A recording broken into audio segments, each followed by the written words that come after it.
Chers membres d'Église et chers amis, bonjour. Je commencerai aujourd'hui par vous lire les versets 6 à 8 du chapitre 5 de la première lettre aux Corinthiens. Il n'y a pas de quoi être fier. Ne savez-vous pas qu'un peu de levain fait lever toute la pâte? Purifiez-vous du vieux levain pour être une pâte nouvelle, puisque vous êtes sans levain, car le Christ, notre Pâque, a été sacrifié. Célébrons donc la fête, non pas avec du vieux levain, ni avec un levain de malfaisance et de méchanceté, mais avec les pains sans levain, de la sincérité et de la vérité. À plusieurs reprises déjà dans sa lettre, Paul met en garde les membres de l'Église de Corinthe contre les pratiques au sein de l'Assemblée, contraires à la volonté de Dieu. Il parle dans ce chapitre 5 de l'inconduite sexuelle et invite chacun à poser un regard clair et sans concession sur les agissements qui déshonorent et la personne et Dieu par là même. De peur, dit Paul dans le passage que nous avons lu, que le mal, comparé à du levain qui fait fermenter toute la pâte, ne contamine toute l'Église. Ce péché est particulièrement grave aux yeux de Dieu, car, écrit Paul plus loin au chapitre 6 et au verset 18 à 20, « Fuyez l'inconduite sexuelle. Tout autre péché qu'un homme commet est extérieur au corps, mais celui qui se livre à l'inconduite sexuelle pêche contre son propre corps. Ne le savez-vous pas?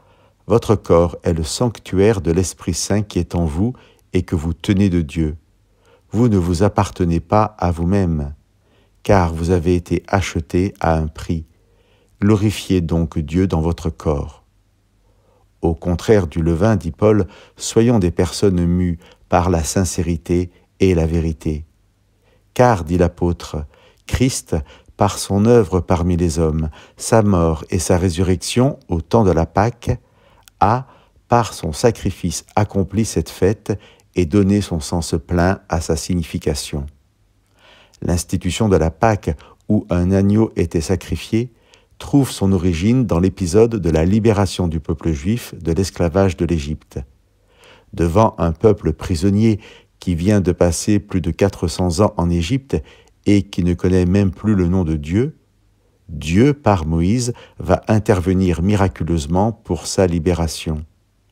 Cette libération est plus à considérer comme l'initiative d'un Dieu d'amour que comme la réponse de ce dernier à des prières ferventes. Au chapitre 20 du livre de l'Exode, bien connu pour être le chapitre où Dieu donne ses 10 paroles, que l'on appelle couramment les 10 commandements, nous pouvons lire en en-tête de ces 10 paroles et comme leur introduction. « C'est moi le Seigneur ton Dieu, c'est moi qui t'ai fait sortir de l'Égypte, de la maison des esclaves. » Ainsi, nous qui pouvons être esclaves du péché, comme le peuple le fut de l'Égypte, la parole de Dieu nous rappelle aujourd'hui que l'œuvre de Dieu dans nos vies est une œuvre de recréation. Cette œuvre, nous sommes incapables de l'accomplir par nous-mêmes, mais nous savons que Christ, par sa mort sur la croix, est notre Pâque qui nous offre toute libération. Chers amis, déposons nos vies aux pieds de Jésus et, par la foi, croyons que la puissance de l'Esprit du Christ peut faire de nous des pains sans levain de sincérité et de vérité, véritable sanctuaire de l'Esprit à la gloire de Dieu. Chers amis, que Dieu vous bénisse.